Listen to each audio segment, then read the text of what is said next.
In the top stories, the government cost of living relief have been extended. Regionally, cocaine worth more than $1 million has washed ashore in Barbuda, and Taiwan has launched its annual war games amid growing tensions with China. Hello and welcome to the ZIZ Midday Major Newscast. Today is Monday the 5th of August and I am Jasmine Thomas.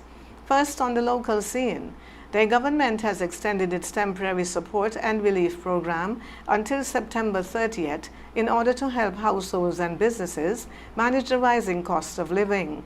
Cabinet approved the extension following recommendations from the Ministry of Finance, and the relief package was first introduced in April to help offset the impact of higher international fuel prices and shipping costs linked to the war in the Middle East. Under the extended program, motorists will continue to benefit from a 50% reduction in the excise tax on gasoline, a 50% reduction in customs service charges on gasoline, and the exclusion of shipper surcharge from customs tax and duty calculations. The government said the decision to extend the measures was taken as international fuel and shipping costs remain volatile, which will continue to place pressure on consumers and businesses. The extension is expected to help ease the impact of higher cost of living, support economic activity, and provide continued relief across the Federation. And Prime Minister Dr. Terence Roux says the new Bastia High School is being designed to meet the Federation's future educational needs, while also helping to build local capacity in the construction industry. He made the comments during a visit to the school last Friday. The Prime Minister said that while the project is being built by a number of local tradesmen, foreign workers have also been engaged, as there is a shortage of skilled construction workers in the Federation to meet the current demand. Dr. Drew said the government is addressing that shortage, however, by training more kitchens and divisions to take advantage of opportunities in the growing construction sector. The other thing is the economic impact that this is having. One, the jobs that are being created. We have a mixture of local construction workers and foreign construction workers. As we have said before, that when we start to roll out these projects, we will not have enough construction workers in St. Kitts and Nevis. And I can say today that we are short of construction workers and technical people, and that is why we are happy that CWIT is up so that we can continuously train our people so that they can become skilled in these areas. This is a large project that would require hundreds of workers. The Performing Arts Center, hundreds of workers. The Fort Thomas Hotel, hundreds of workers. And when you add all of that, you're talking about thousands of workers in the construction field, which we don't have here in St. Kitts and Nevis. And so the combination of local workers with foreign workers will get us to where we want to go. And when we say foreign, first of all, from the Caribbean region, part of CARICOM, part of OECS. The Prime Minister also rejected claims that the project is being led by a foreign contractor and confirmed that the company responsible for the construction is indigenous. So I'm very proud to say that the construction company that does this is owned by a local who has done construction work in St. Kitts and Nevis before, Mr. Mark Maloney. Maloney, yes, his family, and he himself is a kitchen division, and his company has been registered in St. Kitts and Nevis since in the 1990s. And he has company in Barbados and other places.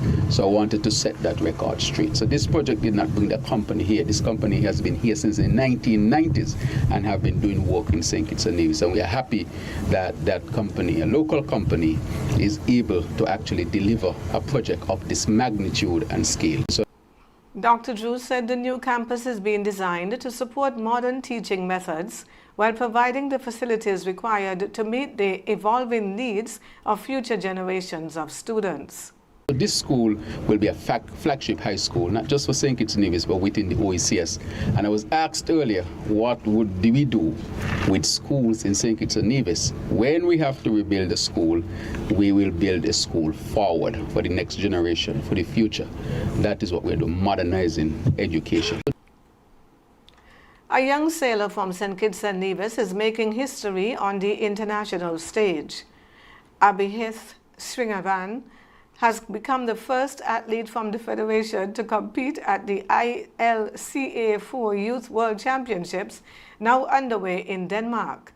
The ninth nine-day championship has brought together 877 sailors from 56 countries, with the sailor competing in the under-16 division of the ILCA 4 class against 131 of the world's top young sailors.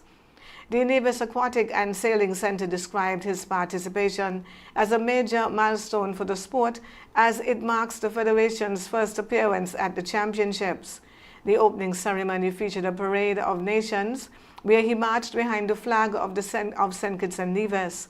Chairperson of the Nevis Aquatic and Sailing Center, Danielle Connor, said the entire sailing community is proud of his achievement and hopes it will inspire more young people across the Federation to take up the sport. Qualifying races continue through the 7th of August, with the final series scheduled for the 8th and the 9th of August. On the regional scene, police in Antigua and Barbuda have launched an investigation after more than $1 million EC worth of cocaine washed ashore in Barbuda over 2 days. The drugs were discovered in 2 separate packages along the coastline at Cocoa Point. The first package was found near the dock on the 2nd of August and contained 20 vacuum-sealed parcels. A second package, also containing 20 vacuum-sealed parcels, was discovered the following day along Cocoa Point Beach. Police said the combined haul weighed 104 pounds and has an estimated street value of over $1 million EC. Investigators are now working to determine where the drugs came from and have launched a full investigation into the discovery. And Dominica's High Court has ruled that the president acted unconstitutionally by failing to consider the support of opposition senators when deciding whether to appoint a leader of the opposition. The decision came in a constitutional challenge brought by former opposition leader Lennox Linton against the Attorney General.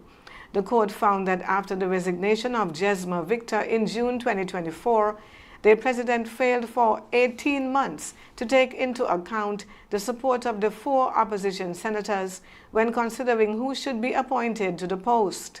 Justice Alami ruled that once appointed, senators are full members of the House of Assembly and their support must be considered unless the Constitution states otherwise. The judge also found that once a candidate meets constitutional requirements, the president has a duty to appoint a leader of the opposition and does not have the discretion to decline. Although Victor has appointed opposition leader in January this year, the court refused to dismiss the case, saying the constitutional issues remained of significant public importance. And on the international scene, Taiwan has launched its annual military exercises today as the self-governed island continues to strengthen its defenses amid growing pressure from China. The 10-day live fire drills are designed to test Taiwan's ability to respond to a potential Chinese invasion and to sustain defense operations over an extended period. This year's exercises include the largest mobilization of reservists in the drill's history, with more than 5,000 troops taking part. The military will also test new command and communication procedures, alongside the deployment of recently acquired U.S.-made Abrams tanks. The exercises will also include civil defense drills in major cities, where mobile internet services will be temporarily reduced to simulate communications disruption during an attack. The exercises come as Taiwan continues to invest in its defense capabilities amid heightened tensions across the Taiwan Strait. And record-breaking heat is continuing to sweep across Northeast Asia as South Korea, North Korea, and Japan struggle to cope with soaring temperatures. In South Korea, heat wave warnings remain in effect across much of the country, with temperatures in some areas climbing to more than 42 degrees Celsius, the highest record since weather records began in 1904. Since mid-May, more than 2,200 people have been treated for heat-related illnesses, while 19 people have died. The extreme conditions have also killed thousands of farm animals and fish, while reports of lions dying at a zoo and spectators collapsing at a baseball game have underscored the severity of the heat. In Japan, more than 18,000 people were taken to hospital with heat stroke during a single week as the country continues to experience dangerously high temperatures. Meanwhile, North Korea has issued heat wave warnings in several regions and is urging residents to take precautions against heat-related illnesses. We now take a look at today's weather. A broad area of high pressure will remain the dominant feature across the Federation over the next 24 hours. As a result, today will be partly cloudy with a 40% or moderate chance of showers, while tonight will remain partly cloudy with a 40% or moderate chance of showers. Temperatures will reach a high of 33 degrees Celsius or 91 degrees Fahrenheit with an overnight low of 26 degrees Celsius or 79 degrees Fahrenheit. Winds will be at east-southeasterly at 9 to 19 kilometers per hour or 6 to 12 miles per hour. Seas will range from 1 to 1.5 meters or 3 to 5 feet. Sunset today will be at 6:42, while sunrise tomorrow is expected to be at about 10 minutes before 6. That brings us to the end of the Midday Major Newscast. Join us this evening for these stories and more. Thank you for tuning in. I am Jasmine Thomas. God bless you.